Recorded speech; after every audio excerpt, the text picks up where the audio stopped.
దేవుని నామానికి మహిమ. ఈరోజు బాప్తీసం తీసుకుంటున్న పిల్లలకి అంటే బాప్తీసం గురించిన కొన్ని మాటలు నేను మీకు తెలియచేయాలని ఆశపడుతున్నాను. బాప్తిజమం అంటే ఈ పదం గ్రీకు పదం నుండి తర్జుమా చేయబడింది. గ్రీకు భాషలో బాప్టిజం అనే పదం నుండి బాప్తిజం అనే పదం తర్జుమా చేయబడింది. అంటే బాప్టైజో అంటే అర్థం ఏంటంటే సమాధి చేయబడుట, పాతి పెట్టబడుట లేదా ముంచబడుట అని అర్థం వస్తుంది. అంటే మీరు ఇప్పుడు బాప్తీసం తీసుకుంటున్నారేమో అంటే అర్థం ఏంటంటే మీరు సమాధి చేయబడతా అన్నారు. దేనికి? ఇప్పుడున్న పాత జీవితానికి సమాధి చేయబడి క్రొత్తగా క్రీస్తులో మరలా జన్మిస్తా అన్నారు.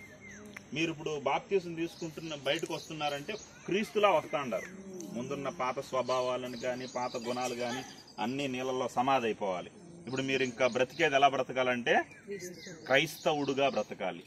ఒక వ్యక్తి క్రైస్తవుడిగా ఎప్పుడు మారుతాడంటే బాప్తిజం తీసుకున్న తర్వాత, యేసుక్రీస్తుని ఫాలో అయిన తర్వాత. అటు మీరు యేసుక్రీస్తులాగా ఆయన ఎలా మాట్లాడాడో, ఆయన ఎలా ప్రవర్తించాడో, ఆయన ఎలా ఈ లోకంలో జీవించాడో అలా జీవించాలి. సరేనండి, ఈ బాప్తిజం తీసుకుంటే అయిపోయిందా? బైబిల్లో రాయబడింది బాప్తిజం తీసుకున్నవాడు ఎవడో నమ్మి బాప్తిజం తీసుకున్నవాడు ఏమవుతాడంట? మార్కు సువార్త 16:16 ఉంటుంది. నమ్మి బాప్తిజం తీసుకున్నవాడు రక్షింపబడతాడు. కాబట్టి అయిపోయిందా అండి, రక్షింపబడిపోయినామా, మేము పరలోకం వెళ్ళిపోతామంటే లేదు. ఈ రక్షణలో కూడా 5 మెట్లు ఉన్నాయి.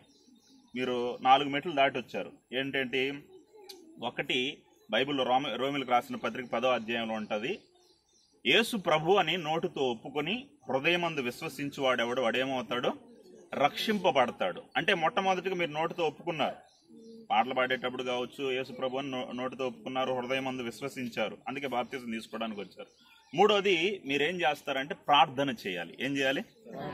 ప్రార్థన చేసి ఉండొచ్చు, బహుశా నేను పాపిని అని మీరు గ్రహించారు గనకే రాగలిగారు. బైబిల్లో రాయబడి అంటే అది ప్రార్థన చేయువాడెవడో వాడు రక్షింపబడతాడు. అంటే మనం ఇంతవరకు ఏం దాటేసినామంటే యేసు ప్రభు అని నమ్మేశాం, యేసు ప్రభుని దేవుని కుమారుడని హృదయంలో విశ్వసించాం. మూడోది ప్రార్థన చేశాం, నేను పాపినని గ్రహించాం.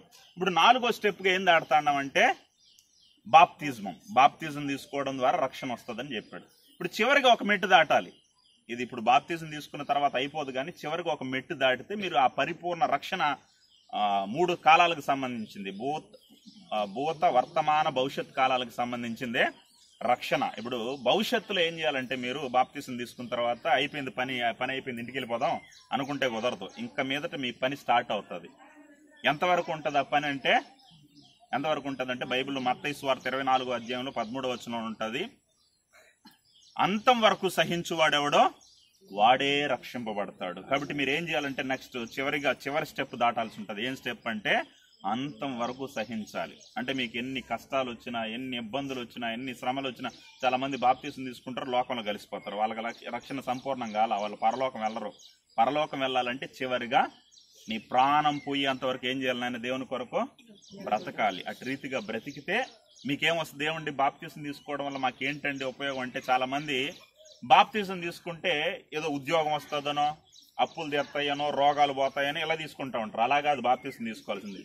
బాప్తిజం తీసుకోవడం వల్ల మనకు వచ్చే బెనిఫిట్ ఏంటంటే బైబిల్లో రాయబడి ఉంటుంది. మనం బాప్తిజం తీసుకోవడం ద్వారా, పేతురు ప్రసంగంలో చెప్తాడు, మీరు నమ్మి బాప్తిజం పొందువాడు వాడు ఏం పొందుకుంటాడంటే పాప క్షమాపణ పొందుకుంటాడు. ఏం పొందుతాడు ఆయన?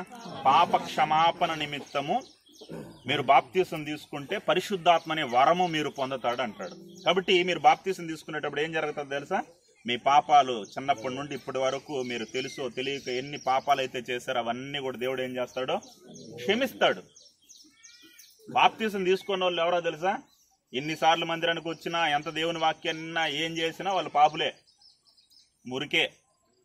వాళ్ళు ఏమనుకుంటున్నారంటే మేము బాగా స్నానం చేసుకోండాం కదా, బాగానే ఉండాం అనుకుంటారు. కానీ దేవుని దృష్టిలో వాళ్ళందరూ ఎలా ఉన్నారంటే పాపులుగా కనపడుతున్నారు, మురికితో కనపడుతున్నారు, అసహ్యంగా కనపడుతున్నారు. ఎవరైతే బాప్తిజం తీసుకుంటున్నారో వారి పాపాలన్నింటినీ దేవుడు ఏం చేస్తున్నాడో పరిశుద్ధులుగా మారుస్తున్నాడు. వాళ్ళు ఇప్పుడు తెల్ల పేపరు. ఆ తర్వాత కూడా ఇది తెలుసో తెలియకో తప్పులు చేసినా మనకు ప్రతి నెల బల్లలో పాలు పంపులు పొందినప్పుడు తెలియక చేసిన పాపాలను కూడా దేవుడు ఏం చేస్తాడు? క్షమిస్తాడు. బైబిల్లో రాయబడింది, యేసు రక్తము ప్రతి పాపము నుండి మనల్ని ఏం చేస్తుంది? పవిత్రులుగా మారుస్తుంది. అలా బల్ల తీసుకుంటున్న ప్రతిసారి నువ్వు తెలియక చేసిన ప్రతి పాపాన్ని దేవుడు క్షమిస్తాడు. ఆ అవకాశం వస్తుంది. కాబట్టి నంబర్ 1 లాభం ఏంటంటే మీ పాపాలు క్షమింపబడతాయి. ఏమవుతాయి? మీరు పాపాలు క్షమింపబడి పరిశుద్ధులుగా మారుస్తారు. రెండోది ఏంటంటే మీరు పరిశుద్ధాత్మ అనే వరం పొందుతారు. బాప్తిసం తీసుకున్నప్పుడు ఆ వరం రాదు, కానీ బైబిల్లో రాయబడింది యేసుక్రీస్తు నీళ్ళల్లో నుండి బయటకు వచ్చినప్పుడు ఎవరు వచ్చారంట? పరిశుద్ధాత్మ పావురం వల్ల ఆయన మీదకి దిగి వచ్చింది. సేమ్ ఆయన లాగానే మనకు కూడా ఏమవుతుందంటే బాప్తిసం తీసుకున్నప్పుడు ఆ వరాన్ని, పరిశుద్ధాత్మ అనే వరాన్ని మనం పొందుకుంటాం. చివరిగా మూడోది ఏంటంటే రక్షణ కలుగుతుంది. మీకు ఏమొస్తుంది? బాప్తిసం ద్వారా ఏమొస్తుంది నాయన? రక్షణ కలుగుతుంది. మనకు కాళ్ళకి రక్షణ ఉంది. కాళ్ళకి ఏం వేసుకుంటారు రక్షణ కొరకు? పాదరక్షలు. మన శరీరం కోసం, భౌతికమైన వాటి కోసం రక్షకులను పెట్టుకున్నాం. ఎవరు వాళ్ళు? అంగరక్షకులు, లేదా పోలీసులు ఏమంటారు? రక్షక భటులు. ఇలాంటి వారు ఉన్నారు. కానీ ఆత్మకు రక్షణ కావాలి మనకు. శరీరానికి అయితే రక్షణ ఉంది, కానీ ఆత్మకి ఏం లేదు, రక్షణ లేదు. ఆ రక్షణ ఇచ్చేదానికి బాప్తిస్మం. హల్లెలూయా. కాబట్టి ఇక మీదట మీరు ఏం పొందుకోబోతున్నారు? ఒకటి, బాప్తిసం ద్వారా పాప క్షమాపణ పొందుకుంటారు. రెండోది రక్షణ పొందుకుంటారు. మూడోది పరిశుద్ధాత్మ అనే వరం పొందుకుంటారు. వీరికి ఏముందో తెలుసా? పరలోక రాజ్యం. దేవుని రాజ్యంలో కొత్తగా జన్మించకపోతే ఏమి లేదన్న ఆయన దేవుని రాజ్యంలో ప్రవేశించలేరు. కాబట్టి ఇది దేవుని రాజ్యానికి ప్రవేశ ద్వారం. కాబట్టి అటు రీతిగా మీరు ఇక మీదట జీవించి దేవుని కొరకు బ్రతకవలసిందిగా ప్రేమతో మీకు మనవి చేసుకుంటున్నాను.